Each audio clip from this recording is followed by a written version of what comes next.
उत्तर प्रदेश की राजधानी लखनऊ नवाबों का वो शहर जो अपनी तहजीब के लिए जाना जाता है। लेकिन इसी लखनऊ के सबसे पॉश इलाके आशियाना के सेक्टर एल में एक ऐसी खौफनाक घटना घटी है जिसने पूरे देश की रूह कँपा दी है। 20 करोड़ का एक आलीशान बंगला और उस बंगले के बाहर निकलता है एक नीला ड्रम। उस ड्रम के अंदर जो छिपा था उसे देखकर वहां मौजूद मजबूत से मजबूत दिल वाले पुलिस वालों के भी पसीने छूट गए। इस कहानी के केंद्र में है मानवेंद्र प्रताप सिंह, लखनऊ के एक बहुत बड़े कारोबारी जिनके 19 पैथोलॉजी लैब थी, करोड़ों की संपत्ति थी और रसूख, लेकिन इंसान उतने ही सरल थे, बहुत सिंपल सरल इंसान थे। 9 साल पहले 9 साल पहले जब उसकी पत्नी का देहांत हुआ तो उन्होंने दूसरी शादी सिर्फ इसलिए नहीं की क्योंकि उन्हें डर था कि कोई सौतेली माँ उनके बच्चों अक्षत और उसकी बेटी बहन को वो प्यार नहीं दे पाएगी जो पहली माँ उसे देती थी।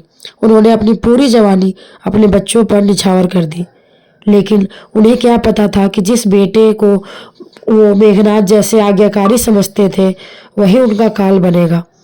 21 साल का बेटा जिसका नाम अक्षत था, जो लखनऊ के नामी स्कूल लॉ माउंटेनियर में पढ़ता था, उसे रातों रात अमीर बनने का बहुत बड़ा जुनून सवार हुआ था। वो चाहता था कि उसके पिता अपना बिजनेस बेचकर उसे करोड़ों रुपए दे दे ताकि वो आलीशान रिजॉर्ट खोल सके। उनके बेटे को रिजॉर्ट खोलने का बहुत शौक था और उसका बेटा अक्षत चाहता था कि उसके जितने भी लैब चल रहे हैं उसके पापा की तरफ से सारे लैब को बंद करवा दिया जाए। पिता उसे मेहनत की अहमियत सिखाना चाहते थे, इसीलिए पैसों पर लगाम कस दी थी, उसे कम पैसे दिया करते थे। हद तो तब हो गई जब जनवरी में घर में चोरी हुई तो पता चला कि चोर कोई और नहीं बल्कि खुद उसका बेटा अक्षत था।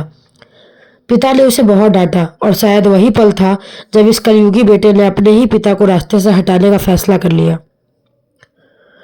19 फरवरी की रात मानवेंद्र एक शादी से लौटे थे। सुबह करीब 4:30 बजे बाप बेटे में फिर बहस हुई।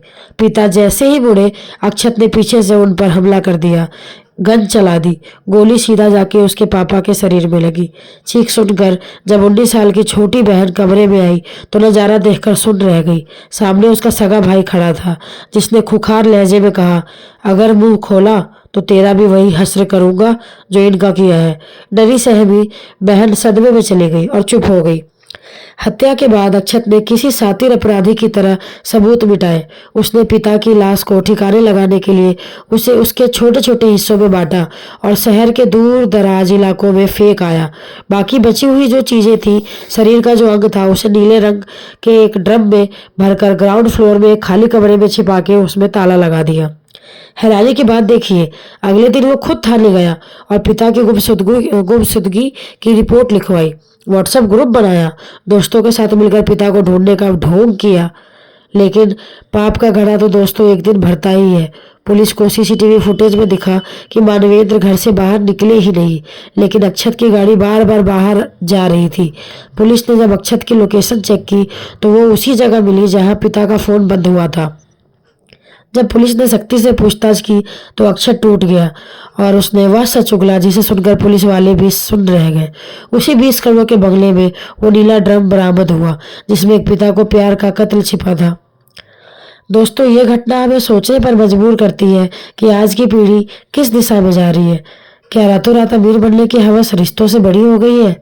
एक पिता जिसने अपनी पूरी जिंदगी कुर्बान कर दी, दूसरी शादी तक नहीं की ताकि उनके बच्चे अच्छे तरीके से परवरिश हो सके, उसने बदले में क्या मिला?